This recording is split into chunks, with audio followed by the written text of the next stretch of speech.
ሰላም ጤና ይስጥልኝ አድማጭ ተከታዮቼ እንደምን ከርማችኋል?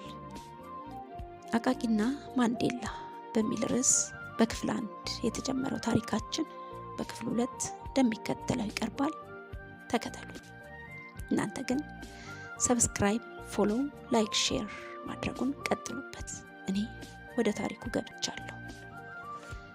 ክፍል 2 ወደ ዋና ርዕሰ ጉዳይ ልመለስና በማለት ባለ ታሪኩ በማስታወሻው እንዲህ ያትታል። ጊዜው በ1987 ዓመተ ምህረት ሲሆን ከ10ኛ ወደ 11ኛ ክፍል የተዘዋወርን ተማሪዎች በምንፈልገው የትምህርት መስክ መርጠን ለመማር ተሰልፈናል።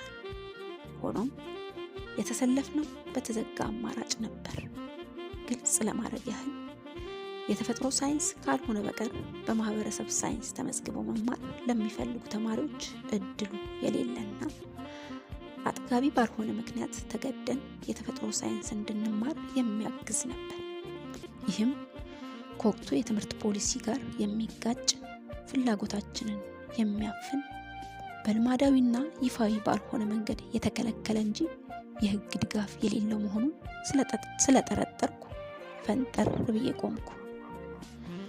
ብቻዬን ተነጥዬ ሶሻል ሳይንስ ካልሆነ በቀር በግሌ አልማር በሚል አቋም የግቢው ቀይ አሸዋ ላይ ፈቀቅ ብዬ ተቀመጥኩ።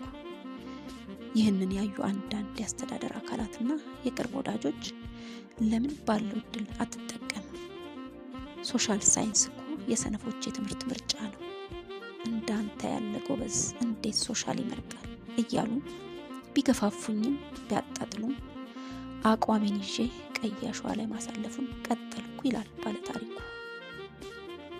ቀጠል አድርጎም በተፈጠረው ድንገተኛ ክስተት የዘመናት ጥረት ውጤቱ እንዳይመክን በመስጋት መብታችን ይከበር፣ ምርጫችን በሶሻል ሳይንስ መስክ መማር ነው፣ ፖሊሲው ደግፈናል፣ ስለሆነም ይከበርልን የሚል ትግል ባካሄድም ሰሚ ጠፍቶ ሌሎች ተማሪዎች ባይመርጡትም ጎመን በጤና ብለው በጅምላ የተፈጥሮ ሳይንስ የትምህርት መስክ መከታተሉን ቀጠሉ።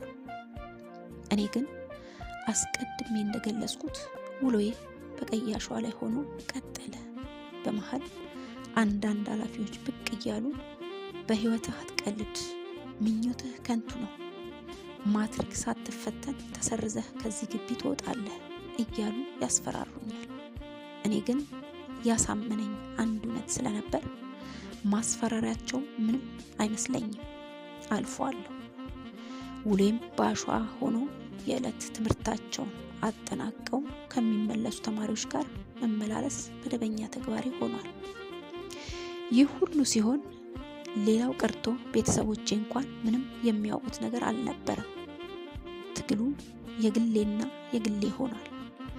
በዚህ ምልልስ በጉዞ ላይ የተማሪዎች መሳቂያና መሳለቂያ ከሆንኩ ሰንብቻለሁ።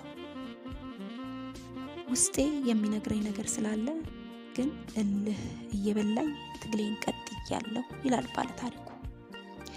ታሪኩ ይቀጥላል። በቀጣዩ ክፍል እስክንገናኝ ቸርን ሰንብት።